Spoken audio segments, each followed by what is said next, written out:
అంటే వైఎస్ఆర్సీపీ పార్టీ నాయకుడు విజయసాయి రెడ్డి గారి మీద నిన్నైతే చాలా ఆరోపణలు అయితే రావడం జరిగింది. ఒక మహిళకి కడుపు చేసి తర్వాత తీయించేశాడంటూ కూడా శాంతి అనే మహిళ బయటకు వచ్చి ప్రెస్ మీట్ లో చెప్పడం జరిగింది. సో ఈ రోజు విజయసాయి రెడ్డి గారు కూడా ప్రెస్ మీట్ పెట్టారు. సో ఆయన ఏం చెప్పుకొచ్చారు? మణిపాటి మదన్ మోహన్ అనే అతను దేవాదాయ శాఖ కమిషనర్కి ఒక లెటర్ రాశాడు. ఆ లెటరు నేను చదివాను కూడా. ఆ లెటర్లో ఆయన ఏం రాశాడంటే, నా భార్య నేను అమెరికాలో ఉన్నప్పుడు ఇక్కడ ప్రెగ్నెంట్ అయ్యి ఒక కొడుకుని కనింది. ఆ కొడుకు నాకు పుట్టలేదు. సో ఆమె క్లియర్గా ఆమెను నేను అడిగినప్పుడు ఒకసారేమో ఇతను నా కొడుక్కి తండ్రి విజయసాయి రెడ్డి అని చెప్తుంది, ఇంకొకసారి అతని పేరు చెప్పింది, సుభాష్ అని అతని పేరు చెప్పింది. తర్వాత అడిగినప్పుడంతా ఈ మల్లయ్య పుల్లయ్య అని ఇట్లాంటి పేర్లు చెప్తా ఉంది.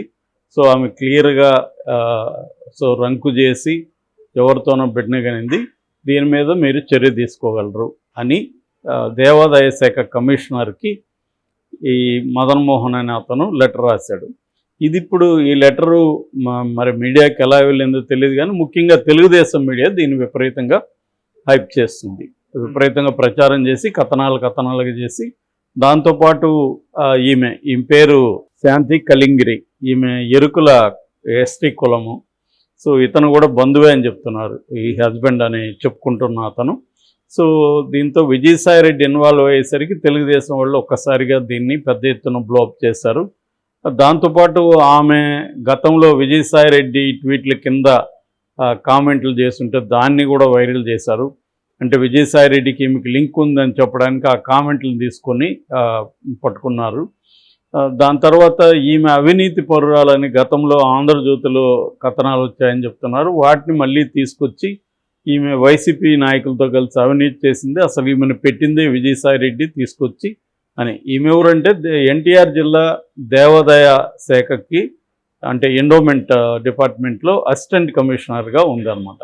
విజయసాయి రెడ్డి కాదు, ఈమె ఉంది, శాంతి ఉంది. సో ఈమెను పోస్టింగ్ విజయసాయి రెడ్డి ఇచ్చాడనేది తెలుగుదేశం వాళ్ళ ఆర్గ్యుమెంట్.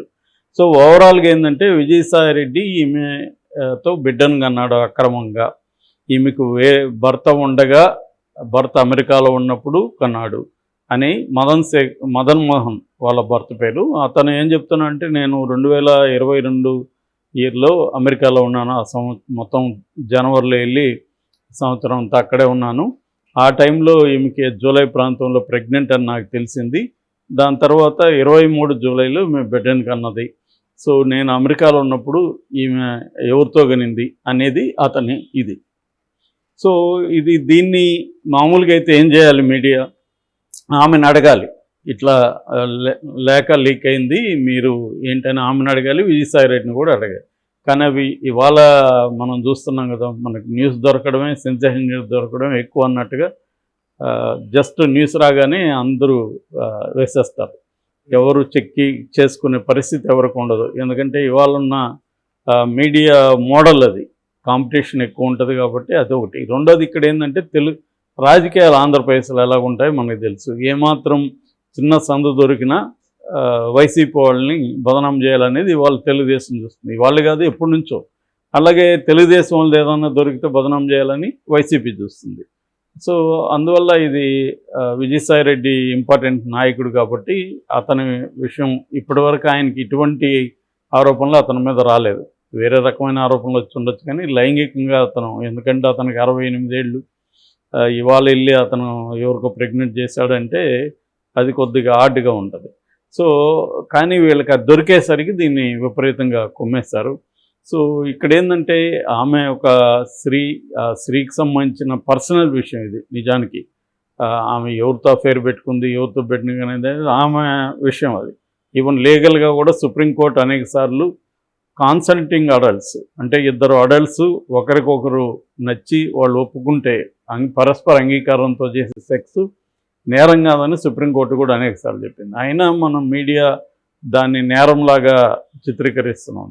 సో దాని మీద శాంతి నిన్న ప్రెస్ మీట్ పెట్టి ఆమె డీటెయిల్గా మాట్లాడారు. అసలు విషయం ఏంటంటే అతను మొగుడే కాదు, ఆ మదన్ మోహన్ అనేవాడు ఒకప్పుడు మొగుడు కానీ ఇప్పుడు కాదు. అంటే విడాకులు ఇచ్చేసింది. ఎప్పుడు విడాకులు ఇచ్చి సుభాష్ అని ఇంకొక అతను పెళ్లి చేసుకునింది. అతనికి ఈమెకు పుట్టిన బిడ్డ అతను. ఇవేవి దాచిపెట్టి మీడియా విపరీతంగా హైప్ చేసేసింది. సో ఆమె ఏం చెప్పింది అనేది చూస్తే, ఆమె ఏం చెప్పిందంటే వీళ్ళిద్దరూ బంధువు ఇతను, వీళ్ళిద్దరికి 2013లో పెళ్లి జరిగింది, 2015లో కవలలు పుట్టారు ఇద్దరికి.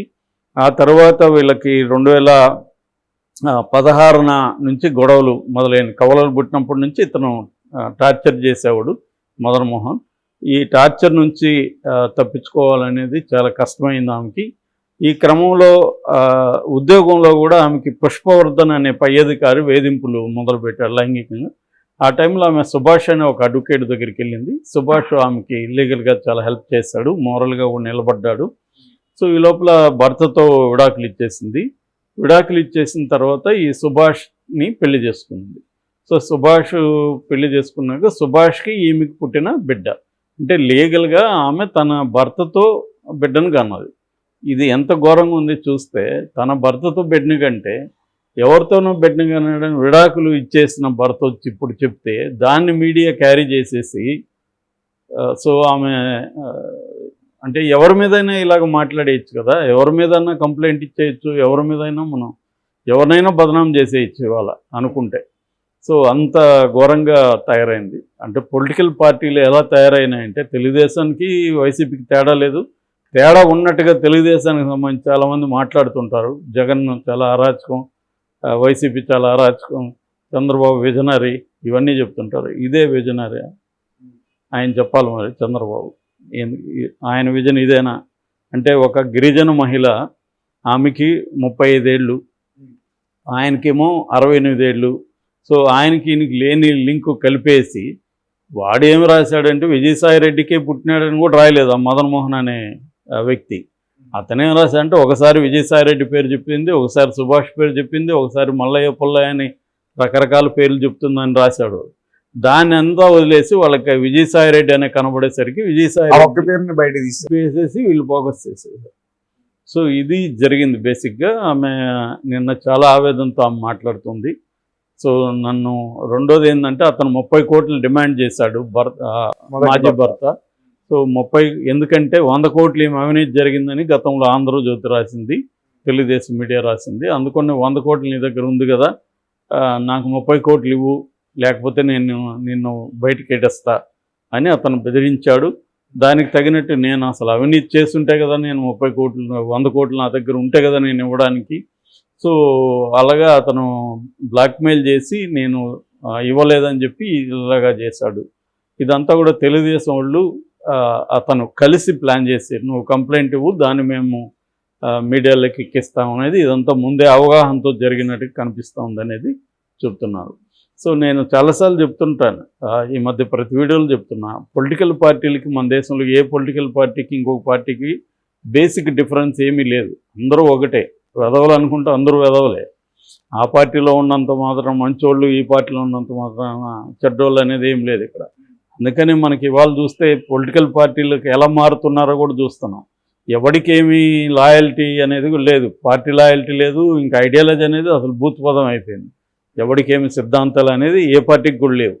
పైకి ఏం చెప్పినా కూడా ఆచరణలో చూస్తే లేవు. అందుకనే మనకి ఈ పార్టీలో గెలుస్తాడు, మళ్ళీ ఆ పార్టీలోకి వెళ్ళిపోతారు. ఇక్కడ కూడా చూస్తున్నాం, కాంగ్రెస్ పార్టీ గతంలో గెలిచిన వాళ్ళందరూ బీఆర్ఎస్లకు వెళ్ళారు. ఇవాళ బీఆర్ఎస్లు గెలిచిన వాళ్ళందరూ కాంగ్రెస్లకి, బీజేపీలోకి వెళ్తున్నారు. సో క్లియర్గా ఏంటంటే అధికారం ఇంపార్టెంట్ తప్ప, గెలుపు, అధికారం, డబ్బు ఇవి ఇంపార్టెంట్ తప్ప, ఇవాళ ఎవడికి కూడా మోరల్ వాల్యూస్ అనేవి ఇంకా కామెడీ. అదేదో బాపు కార్టూన్ ఉంటుంది, అంటే సీరియస్ జోకులేమో సీరియస్గా చదువుతుంటాడు, సామాజిక స్పృహ అనేదాన్ని గట్టిగా విరగబడి చదువుతాడు అనమాట. అలాగే ఇవాళ ఎవరికైనా మోరల్స్ లేకపోతే నైతిక విలువలు ఇవి ఏ మీడియా రాసినా లేకపోతే ఎవరు చెప్పినా విపరీతంగా నవ్వాలన్నమాట. అంత పెద్ద జోక్ అయిపోయింది. సో అలాగా ఇప్పుడు ఈమె ఇష్యూని బ్లోఅప్ చేసేసి తెలుగుదేశం వాళ్ళు ఇతని మీద పగ తీర్చుకోవడానికి ఆమె జీవితాన్ని బలి చేశారు. సో ఇప్పుడు ఆమె రేపు పిల్లలు ఉన్నారు ఆమెకు, రేపు బయట పోయి పనిచేయాలి ఆమె. సో రేపు ఆ బిడ్డ ఇవన్నీ చూస్తాడు కదా, పెరిగి పెద్ద అయినాక కూడా మీడియాలో ఎక్కడికి పోదు. సో మీ నాన్న విజయసాయి రెడ్డి అంట కదరా అని రేపు ఆ అబ్బాయిని వేధించరా అంటే ఎంతమంది జీవితాలతో మీడియా ఆడుకునింది, తెలుగుదేశం మీడియా లేదా తెలుగుదేశం నాయకులు అనేది ఇక్కడ చూడాలి. సో దీనికి పరిష్కారం అంటూ ఏం లేదు, ఎవరికి వారు ఫైట్ చేయాల్సిందే. విజయసాయి రెడ్డి కూడా ఇప్పుడు ప్రెస్ మీట్ పెడుతున్నాడు కాసేపట్లో. తను కూడా తను ఏం చెప్తాడు ఇదే చెప్తాడు. తనకు తెలిసిన తను దానికి సంబంధం లేనప్పుడు ఆయన ఏం చెప్తాడు. సో ఇది బేసిక్గా అంటే గతంలో వైసీపీ చేసిన పని ఇప్పుడు తెలుగుదేశం వాళ్ళు చేస్తున్నారు. గతంలో మనం చూసాం చంద్రబాబు విషయంలో, లోకేష్ పుట్టుక విషయంలో వైసీపీ ఎంత నీచంగా చేసింది. అదేవిధంగా అదే స్థాయి నీచత్వాన్ని వీళ్ళు కూడా తెలుగుదేశం వాళ్ళు కూడా ప్రదర్శిస్తున్నారు.